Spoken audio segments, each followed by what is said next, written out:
Hello friends, तो आप सभी का स्वागत है हमारे चैनल पर। तो आज हम करने वाले हैं द हिंदू न्यूज़पेपर का ये एडिटोरियल। तो वीडियो शुरू करने से पहले आप इस चैनल को सब्सक्राइब कर लें और जो बेल आइकन है उसे प्रेस कर लें। तो आज हम करेंगे ये जो है आर्टिकल एडिटोरियल साइडलाइन बाय कोविड-19। तो साइडलाइन बाय कोविड-19 का मतलब ये है कि जो कोविड-19 के चलते जो ये समस्या, ये महामारी जो पूरे विश्व भर में चल रही है, इस कारण से जो है जो रोगी हैं अन्य बीमारियों से ग्रसित, उनको साइडलाइन किया जा रहा है या उन पर इतना ध्यान नहीं दिया जा रहा है, उसी के बारे में आज ये डिस्कशन करने वाले हैं। तो चलिए वीडियो शुरू करते हैं। देखिए, non communicable diseases such as diabetes. Non communicable diseases यानी कि जो किसी के कम्युनिकेशन से या फिर छूने से या फिर यही और सांस लेने से, छींकने से, इससे नहीं फैलते, जैसे कि डायबिटीज़ वगैरह हो गई, हाइपरटेंशन हो गया, एंड इस्चेमिक हार्ट डिजीज़ यानी कि जो व्युत्पन्न होती हैं, जो हार्ट की जो डिजीज़। इस्चेमिक का मतलब यहाँ पर है व्युत्पत्ति। हार्ट डिजीजेज आर ऑल्सो, इनकी जो दिल की बीमारियाँ हैं ये भी पेंडेमिक्स, ये भी एक महामारी हैं। As they are globally prevalent. देखिए, एज दे आर यानी कि जैसा कि ये जो बीमारियां हैं, ये महामारियां हैं, ये पूरे विश्व भर में प्रचलित है। प्रेवलेंट यानी कि प्रचलित का मतलब यहाँ पर पूरे विश्व में फैली हुई हैं। And their incidence keeps rising year on year. और इनकी जो संख्या है या फिर इन घटनाएं हैं जो ये हर साल जो है बढ़ रही हैं, हर साल। Today in terms of disease burden, आज के समय में इन टर्म्स ऑफ यानी कि डिजीज़ बर्डन के नज़रिए से अगर हम देखें, India is facing A double valley. जो भारत है वो दुगने ग्रसितों की संख्या जो है उन लोगों की of these and communicable diseases, और जो है यानी कि कम्युनिकेशन से जो फैलने वाली बीमारी है उनकी दुगनी उनके कारण जो है दुगनी रोगियों की संख्या हो गई है। क्योंकि जो कम्युनिकेशन के कारण जो फैलने वाली बीमारियाँ हैं जैसे कि कोविड-19, और जो पहले से जो बीमारियां हैं नॉन कम्युनिकेबल डिजीजेज, उनकी संख्या जो है पहले से ही हमारे देश में ज़्यादा है। Though the former have a higher morbidity and contribute, यानी कि जो पहले वाली बीमारियां हैं, फॉर्मर हैव यानी कि पहले वाली बीमारी जो हायर मॉर्बिडिटी यानी कि उच्च संख्या है, एंड कंट्रीब्यूट, और जो है कंट्रीब्यूट करते हैं 60% of all deaths in the country, यानी कि जो देश में होने वाली जितनी भी मौतें रहती हैं उनका 60% इन्हीं बीमारियों से रहती हैं, जैसे कि डायबिटीज़, हाइपरटेंशन वगैरह होगी, इनकी संख्या रहती है मरने वालों की। कंट्रीब्यूट यानी कि योगदान देते हैं, जो योगदान कह लीजिए या फिर ये एक टर्म है कि इन जो आंकड़ों का योगदान रहता है 60% तक। With covid correctly sweeping across the world, तो जो कोविड-19 है वो आज के समय में जो है स्वीपिंग अक्रॉस यानी कि पूरे विश्व में फैल रहा है। All our attention has been focused on controlling this pandemic. तो हमारा जो पूरा का पूरा अटेंशन है, जो सरकारों का और लोगों का, वो फोकस हो चुका है। ये एक पैसिव वर्ड है, has been focused on controlling this, control करने में इस महामारी को, यानी कोविड-19 महामारी को। How we often tend to ओवरलैक,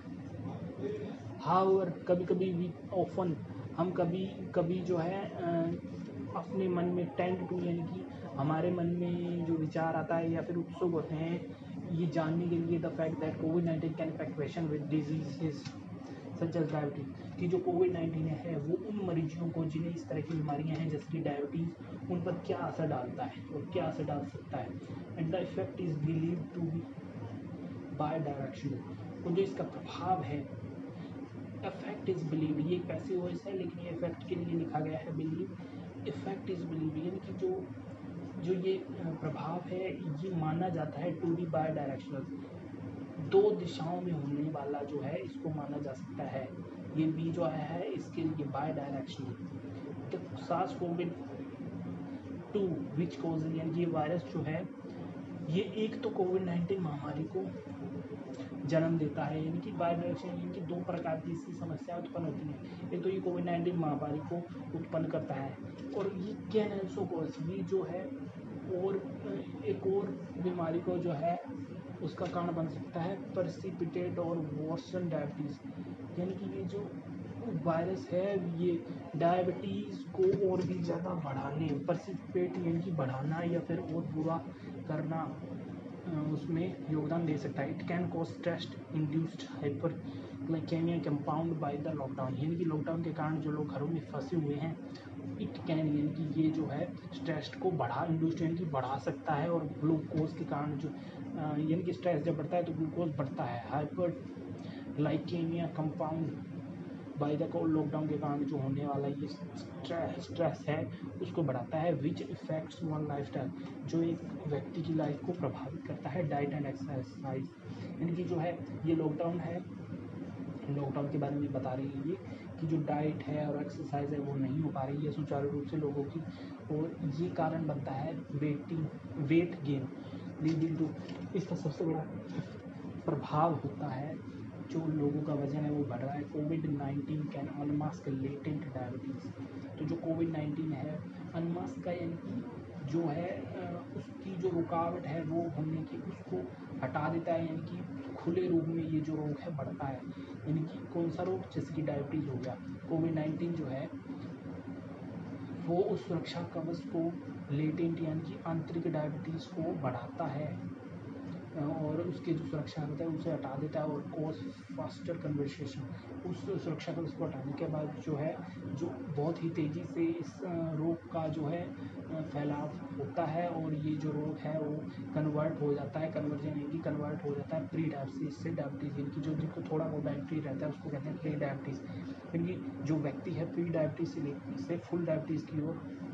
बहुत ही तेज़ी से बढ़ता है। Indians convert the fastest from pre diabetes two diabetes, तो जो भारतीय हैं वो डायबिटीज़ से प्री डायबिटीज़ से डायबिटीज़ की ओर बहुत तेज़ी से बदलते हैं। डायबिटीज़ लोअर और इम्यून फंक्शन, तो डायबिटीज़ है वो कम करता है हमारे इम्यून फंक्शन को, there by making us susceptible, और हमें और भी ज़्यादा वल्नरेबल बनाता है, और यानी कि जो है अफेक्ट होने की जो है संभावना जिसकी सबसे ज़्यादा रहती है। If a person uncontrolled diabetes, एक आदमी जो यानी कि अनकंट्रोल्ड यानी कि बेलगाम डायबिटीज़ है, गेट्स इन्फेक्टेड, इस वायरस से इन्फेक्ट हो जाता है। शी और he is at risk of complications of not only that element, तो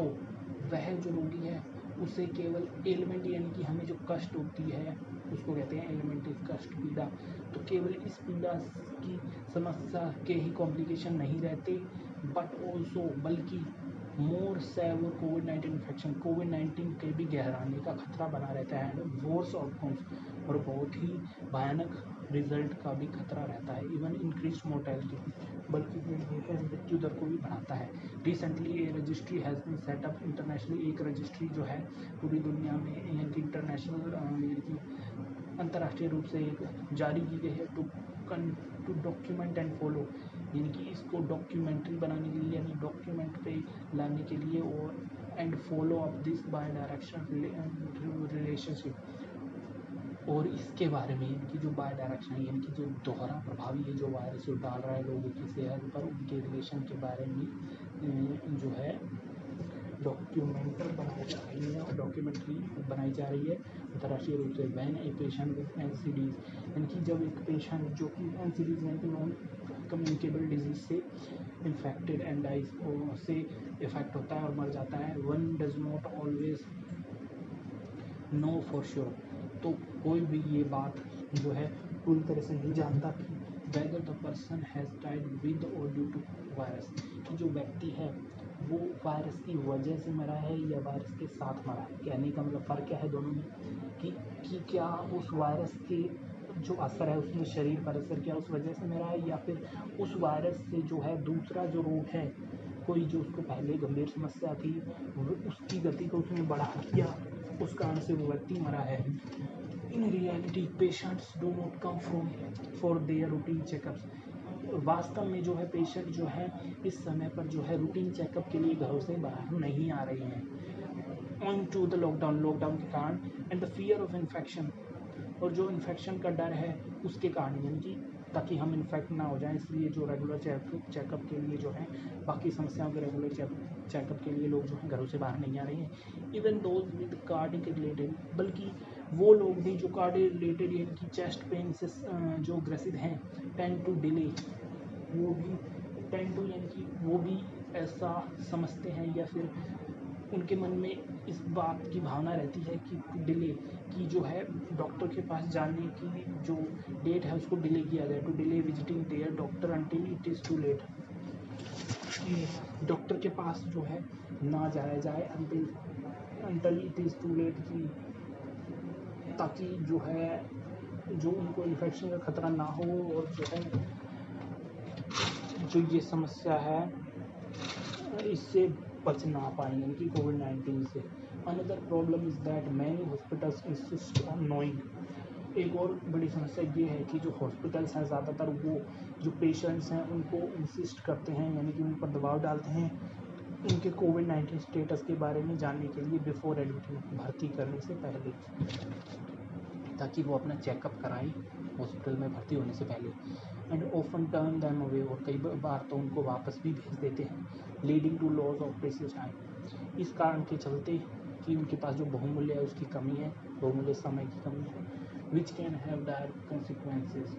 जो कि बहुत ही भयानक नतीजों का परिणाम ले सकता है, यानी कि उनके पास जो है समय नहीं रहता कोविड-19 के रोगों से निपटने के कारण। तो जो आम रोगी हैं, आम रोगों से ग्रसित रोगी हैं, उन्हें वो है कई बार जो है वापस भेज देते हैं। Result of the RTPCR test to diagnose SARS-CoV-2 takes, यानी कि जो रिजल्ट है आरटीपीसीआर जो टेस्ट कराया जाता है कोविड-19 के वायरस के चेकअप के लिए, डायग्नोस यानी कि पता लगाने के लिए, टेक्स 2 और 3, ये 2 से 3 दिन लेता है। Hence the patient with NCD, इसलिए जो पेशेंट है NCD नॉन कम्युनिकेबल डिजीज़ का जो पेशेंट है is able to access appropriate care only when it is too late, तो यानी कि उसे जब तक ये समस्या ये जो इसका इलाज मिल पाता है, जो बाकी के जो रोग हैं उनका जो इलाज मिल पाता है उससे पहले बहुत तब तक बहुत देर हो चुकी है। वैन जब बहुत देरी हो जाती है तब इसका जो अप्रोप्रिएट इलाज नहीं मिल पाता है, due to administrative and other issues, प्रशासनिक और अदर समस्याओं के कारण इस वायरस के चलते। Ideally regardless of covid status, regardless of COVID-19 status, a patient with emergency needs to be treated immediately, तो जो कोविड-19 के साथ साथ जो एक पेशेंट है वो इमरजेंसी नीड, अगर उसको इलाज की ज़रूरत है तो उसे भी ट्रीट किया जाना चाहिए एक तुरंत। The importance of the golden hour, क्योंकि जो हम जानते हैं कि गोल्डन आवर जो रहता है 1 घंटे का समय रहता है किसी भी हार्ट अटैक या कोई एक्सीडेंट या फिर किसी बीमारी के कारण हॉस्पिटल ले जाने से पहले या फिर उस एक्सीडेंट के बाद जो 1 घंटे का समय रहता है वो गोल्डन आवर के रूप में जाना जाता है in treatment of heart attacks and stroke is well known. तो ये जो हार्ट अटैक और स्ट्रोक्स के संदर्भ में ये जो गोल्डन आवर है वह अच्छी तरह से सब जानते हैं इसके बारे में। Private and public hospital are expected to keep a large proportion, तो प्राइवेट और पब्लिक हॉस्पिटल जो हैं उनसे उम्मीद की जाती है, एक्सपेक्टेड टू यानी कि उनसे उम्मीद की जाती है to keep a large proportion of their beds reserve, कि उनके जो बेड्स हैं हॉस्पिटल्स के उनमें ज़्यादातर संख्या जो है कोविड-19 के मरीजों की रहे। कहने का मतलब ये है जो कोविड-19 के मरीज हैं वो बाहर खुले में नहीं घूमें, ज़्यादातर जो है उनको हॉस्पिटल में रखा जाए, इसलिए ये जो कहा गया है कि जो बेड्स हैं वो कोविड-19 पेशेंट से ज़्यादातर भरे रहे रिजर्व में। एज ए रिजल्ट इस कारण से पेशेंट विद नॉन कोविड-19, जो रोगी हैं जिन्हें कोविड-19 की समस्या नहीं है, condition do not get priority, उन्हें प्रायोरिटी नहीं दी जाती, प्राथमिकता नहीं दी जाती, specially in ICUs and operation theatres. ICU और ऑपरेशन थिएटर में specially patients on dialysis find it difficult to reach their dialysis centre, जो डायलिसिस से ग्रसित रोगी हैं, यानी कि जो डायलिसिस में पेशेंट यानी कि वेंटिलेटर वगैरह जो हम बोलते हैं, पेशेंट जो डायलिसिस पे हैं उन्हें फाइंड इट डिफिकल्ट, यानी कि उनके लिए बहुत मुश्किल होता है उनके डायलिसिस सेंटर पर पहुंचना, और because of which their kidney condition worsens, क्योंकि उनकी जो किडनी की कंडीशन है वो बहुत ही बुरी बिगड़ चुकी होती है। Cancer patients and those with autoimmune, cancer patient और विद ऑटोइम्यून डिसऑर्डर और जिन्हें ऑटोइम्यून डिसऑर्डर्स रहते हैं आर वल्नरेबल टू कोविड-19, उन्हें वल्नरेबल यानी कि खतरे, जिन्हें सबसे ज़्यादा खतरा रहता है कोविड-19 के इन्फेक्शन का। Conversely because the corona virus provokes our immune system, और दूसरी तरह से अगर हम कहा जाए कि जो क्योंकि जो कोरोना वायरस है वो हमारे इम्यून सिस्टम को भड़काता है या फिर उस पर असर डालता है to react in an regulator manner, इनकी दबाव डालता है इम्यून सिस्टम पर कि जो है रिएक्ट करने के लिए एक अप्रत्याशित या फिर अनरेगुलेटर मैनर में, यानी कि बिगड़े हुए तरीके से उसको यानी कि उस पर प्रभाव डालता है कि इम्यून सिस्टम जो है पूरी तरह से सही तरह से काम नहीं कर पाता। इट कॉजेज साइटोकाइन स्टॉर्म, इस कारण से जो साइटोकाइन स्टॉर्म जो है एक प्रकार का वो शरीर में उत्पन्न होता है, which leads to a worse prognosis in those with disease such as diabetes। तो ये जो है ये इसके कारण जो है शरीर में वोस प्रोग्नोसिस यानी कि बुरी तरह की हलचल होती है in those with disease such as diabetes, जिनमें डिजीज़ है जैसे डायबिटीज़ वगैरह इनमें। टू समराइज द कोविड-19 pandemic has impacted treatment of NCDs, यानी कि अगर संदर्भ में कहा जाए द कोविड-19 पेशेंट हैज़ इम्पैक्टेड, जो कोविड-19 पैंडमिक जो ये महामारी है इसने प्रभाव डाला है ट्रीटमेंट ऑफ एनसीडी, जो नॉन कम्युनिकेबल जो डिजीज़ हैं उनके इलाज पर भी, and even some other chronic infectious disease, और कई क्रोनिक इन्फेक्टियस डिजीज़ पर भी। फॉर इंस्टेंस उनकी एकदम से as these patient get sideline, क्योंकि ये जो अन्य बीमारियों से ग्रसित नॉन कम्युनिकेबल डिजीज़ से ग्रसित जो रोगी हैं वो साइडलाइन किए जाते हैं, इनकी उन्हें तवज्जो नहीं दी जाती in increasing the morbidity and mortality, और जो है इनकी जो संख्या और जो मृत्यु दर है वो बढ़ती है। We have to adopt a balanced approach because, तो हमें जो अपनाने की ज़रूरत है एक बैलेंस्ड अप्रोच, इनकी बैलेंस के साथ जो है पहुंच बढ़ाने की ज़रूरत है लोगों के पास। Because the truth of the matter is that the mortality due to disease for exist, की जो सच्चाई है कि जो मृत्यु दर है due to such disease, in जो नॉन कम्युनिकेबल डिजीज़ के कारण जो मौतों की संख्या है दैट एक्सीड्स, ये जो है बहुत ज़्यादा एक्सीड्स यानी कि बढ़ चुकी है दैट ड्यू टू कोविड-19, जो कोविड के चलते जो मृत्यु दर है उसके मुकाबले। While in a few months it is hoped, in a few months it is, ये आशा की जाती है कि कोविड-19 में बिकम हिस्ट्री, कि कोविड-19 जो है एक हिस्ट्री बन जाएगी, इतिहास बन जाएगा, और यानी कि ये जो है समस्या ख़त्म हो जाएगी। The NCDs are here to stay, जो नॉन कम्युनिकेबल डिजीज़ हैं वो फिर भी रहने वाली हैं, यानी कि ये कोविड-19 की समस्या जाने के बाद भी जो नॉन कम्युनिकेबल डिजीज़ हैं वो फिर भी रहने वाली हैं, ये एक सच्चाई है। The author is the chairman of doctor Mohan diabetes specialist centre. तो चलिए आज के लिए फ्रेंड्स, अगर आपको ये वीडियो अच्छा लगा